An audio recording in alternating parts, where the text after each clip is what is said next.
இயேசுவில் அன்பார்ந்தவர்களே, மார்க்கு நற்செய்தியிலே இப்போது வாசிக்கப்பட்ட இந்த வாசகத்திற்குடைய முன் பகுதிகளில்தான் ஆண்டவர் இயேசு பாலை நிலத்தில் தன்னோடு 3 நாட்கள் இருந்தவர்கள் மீது பரிவிரக்கம் கொண்டு அவர்களுக்கு 7 அப்பங்கள் சில மீன் துண்டுகள் இவற்றினுடையாக நிறைவான உணவளிப்பார்.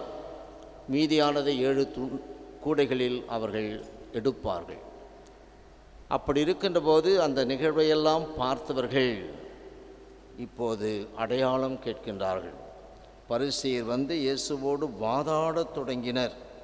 வானத்திலிருந்து அடையாளம் ஒன்றை காட்டும்படி அவரை சோதித்தனர். அவர் பெருமூச்சு விட்டு ஒரு கஷ்டமான சூழ்நிலையில், ஒரு இக்கட்டான சூழ்நிலையில், தன்னை புரிந்து கொள்ளாமல் இருக்கின்ற அந்த சூழ்நிலையில் அப்படின்ட்டு ஒரு மாதிரி நாம் செய்வோம். அப்படிப்பட்ட ஒரு செயலைத்தான் ஆண்டவர் இயேசு செய்கின்றார். ஏராளமான கூட்டங்கள் வந்து கொண்டிருக்கின்றன. இன்று 8ஆம் அதிகாரத்தில் நமக்கு வாசிக்கப்பட்டது. 7ஆம் அதிகாரத்தின் இறுதி பகுதியிலே பொது நிலையினர் மக்கள் அனைவரும் என்ன சொல்லுவார்கள், இவர் அனைத்தையும் எத்துணை அருமையாக செய்திருக்கின்றார்.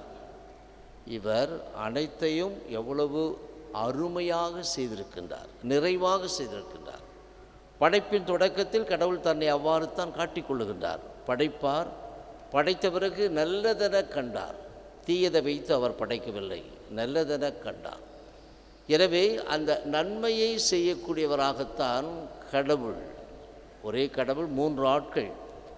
எனவே அவர்களிடையே ஒரே ஞானம், ஒரே சித்தம், ஒரே வல்லமை, ஒரே தேவ சுவாபம். எனவே அப்படிப்பட்ட நிலையில் தந்தையின் செயல்பாடு அப்படியே மகனில் விளங்கி அவர் செய்த அனைத்தையும் பார்த்து சாதாரண மக்கள் இவர் அனைத்தையும் எத்துணை அருமையாக செய்திருக்கின்றார். ஆனால் குழப்பங்கள் ஏற்படுத்த வேண்டும், பிளவுகள் ஏற்படுத்த வேண்டும் என்ற நிலையில் இருந்தவர்கள்தான் இந்த பரிசேயர்கள், மறைநூல் அறிஞர்கள், சதுசேயர்கள். இவர்கள் எப்போதுமே இயேசுவோடு தேவையில்லாததற்காக வாதாடத் தொடங்குவார்கள். வாதிடுவது நல்லது. வாதிட்டு அதற்கு பிறகு ஒரு தீர்மானத்திற்கு வந்து அதற்கு பிறகு உன் வாழ்க்கையை நீ மாற்றி அமைத்து கொள்ள வேண்டும். அது இல்லாமல் வாதாடுவதே தன்னுடைய வாழ்க்கையை வைத்திருந்தால் அதில் என்ன பிரயோஜனம்? இதை பார்த்துத்தான் ஆண்டவர் இயேசு பெருமூச்சு விடுகின்றார். பெருமூச்சு விட்டு, அடையாளம் கேட்கிறீர்களா? அடையாளம் கொடுக்கப்பட மாட்டாது. எல்லாமே உனக்கு அடையாளம்தான்.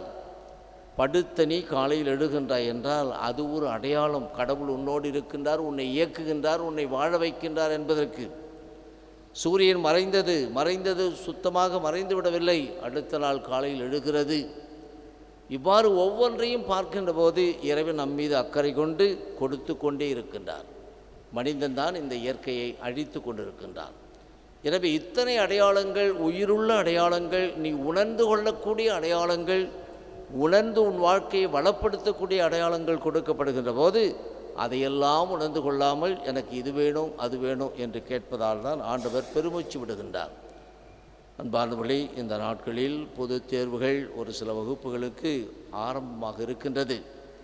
அந்த பிள்ளைகளெல்லாம் இன்று முதல் வாசகத்தில் வாசிக்க கேட்டதை போன்று பலவிதமான சோதனைகள் வருகும்போது மகிழ்ச்சி இருக்காது, ஆனால் இருக்க வேண்டும். அந்த மகிழ்ச்சிக்கு அடிப்படையாக இருக்க வேண்டியது உன்னுள் இருக்க வேண்டிய நம்பிக்கை. நானும் இறைவனும் சேரும்போது ஏராளமான காரியத்தை செய்ய முடியும் என்று அவரிடம் சரணாகதி அடைந்து அவரையே பற்றி கொண்டு இத்தகைய சோதனைகள் எல்லாம் வருகின்றன.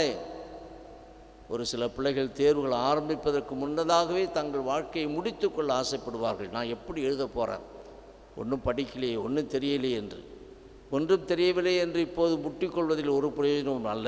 மாறாக, என்று உன்னை எல்கேஜியிலேயோ யூகேஜிலேயோ 1ஆம் வகுப்பிலேயோ உன்னை சேர்த்தார்களோ அன்றிலிருந்து நீ படிக்க ஆரம்பித்து விட்டால் எல்லாம் படிப்படியாக உன்னில் அறிவு வளர்ந்து கொண்டே இருக்கும். அந்த அறிவின் வளர்ச்சியிலே எந்த நேரத்திலும் நீ கவலைப்பட மாட்டாய். நான் எதற்கும் தயார். ஏனென்றால் சிறுவத்திலிருந்து நான் படிக்கும் பழக்கம் உள்ளவனாக இருக்கின்றேன். கடைசி நேரத்தில் எதையாவது மனப்பாடம் செய்துவிட்டு சென்று அல்லது கடைசி நேரத்தில் ஏதாவது பக்கங்களை கிழித்து சென்று காப்பி அடித்து அல்லது அருகில் இருப்பவன் மீது காற்றா காற்றா என்று கேட்டு அவரிடம் அடிப்பது இப்படி அல்ல. நான் தயாரிக்கப்பட்டவன். எல்கேஜியிலிருந்து நான் என்னை தயாரித்தேன். என்னை இந்த உலகில் பிறக்க வைத்தது இறைவனின் மாபெரும் கிருபை. எனவே அவருடைய கிருபையால் என்னை பிறக்க வைத்து என்னை வீணாக்க மாட்டார், மாறாக என்னில் திறமைகளை கொடுப்பார், வளர்ப்பார். இதுதான் இறைவன் செய்ய விரும்புகின்ற செயல்பாடு. எனவே அந்த செயல்பாட்டில் இறைவன் எனக்கு செய்ய வேண்டியதெல்லாம் செய்கின்றார் என்றால் நான் அவருக்கு கொடுக்க வேண்டியதை கொடுக்க வேண்டும். அதோடு இன்று இன்னொரு அருமையான ஒரு வார்த்தை, உங்களிடையே குறைவான ஞானம் கொண்டிருப்போர் கடவுளிடம் கேட்கட்டும், அப்பொழுது அவரும் ஞானத்தை கொடுப்பார். இந்த ஞானம்தான், அதனால்தான் அறிவு வளர்ச்சி, அதனால்தான் படிக்க முடிகிறது. எனவே இல்லை என்று நினைக்கிறாயா, நீ உன் வாழ்க்கையை முடித்து கொள்ள முற்படாதே. நீ முயற்சி இல்லாமல் இருந்து விட்டாய், எனவே தான் உன்னிடம் இப்போது இல்லை. இல்லை என்று இப்போது நினைக்கின்ற போதும் நீ கடவுளிடம் கேட்கின்ற போது கடவுள் உனக்கு தருவார். ஆனால் இந்த காலத்து பிள்ளைகள் விளையாட்டுத்தனமாக இருந்து விடாமல் எதற்காக இந்த காலகட்டத்தில் படிக்க வேண்டும் என்பதை உணர்ந்தால், இந்த படிப்பு படிக்கட்டாக மாறி என்னை உயர்த்தப் போகின்றது, வாழ்க்கையில் ஒரு நிலையில் கொண்டு வந்து சேர்க்கப் போகிறது என்று எண்ணுகின்ற போதுத்தான் அவர்கள் அந்த படிப்பின் அருமையை உணர்ந்து அதை செய்ய வேண்டிய கடமையை உணர்ந்து அதை நன்றாக செய்வார்கள். எனவே இல்லையா கேள், கடவுள் கொடுப்பார். அன்பானவர்களே, இத்தகைய விதத்தில் நமது பிள்ளைகளை ஊக்குவிப்போம். தேர்வு எழுதப் போகின்ற பிள்ளைகள் ஒவ்வொருவரையும் நம் மனதிலே கொண்டு வந்து கடவுளின் பாதத்தில் சமர்த்தி அவர்களுக்காக ஜெபிப்போம்.